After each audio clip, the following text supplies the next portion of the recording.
សួស្តីបងប្អូនទាំងអស់គ្នាសូមស្វាគមន៍មកកាន់ Channel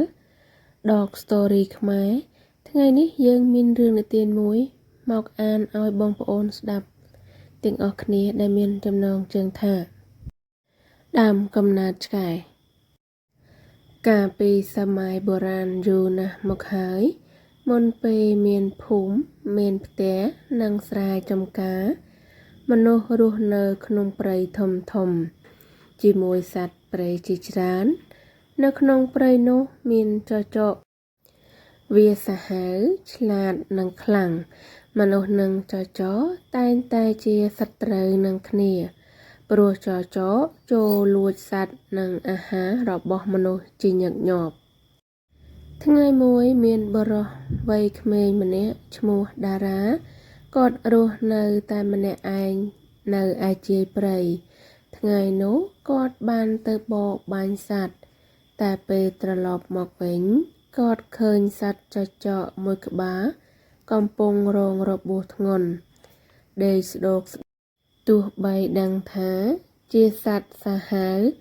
ក៏តារាមានចិត្តមេត្តាមិនអាចទុកឲ្យវាស្លាប់បានទេតារាបានយកទឹកលាងរបួសហើយចែកសាច់តិចតួចឲ្យវាស៊ីចចកនោះមើលគាត់ដោយភ្នែកស្ងៀមស្ងាត់ដូចជាអរគុណ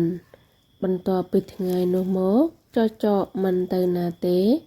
វានៅជិតកន្លែងស្នាក់របស់តារាជួយការពារគាត់ពីសត្វព្រៃផ្សេងនិងសត្រូវថ្ងៃកន្លងទៅខែបន្តចចកនោះចាប់ផ្ដើមផ្លាស់ប្ដូរវាមិនសាហាវដូចមុនទៀតទេសំឡេងលូរបស់វាប្រែទៅជាសំឡេងទន់ភ្នែករបស់វាពោពេញទៅដោយភាពស្មោះត្រង់វាចាប់ផ្ដើមយល់ភាសាមនុស្សនិងធ្វើតាមបញ្ជារបស់តារាមនុស្សក្នុងភូមិឃើញដូច្នេះ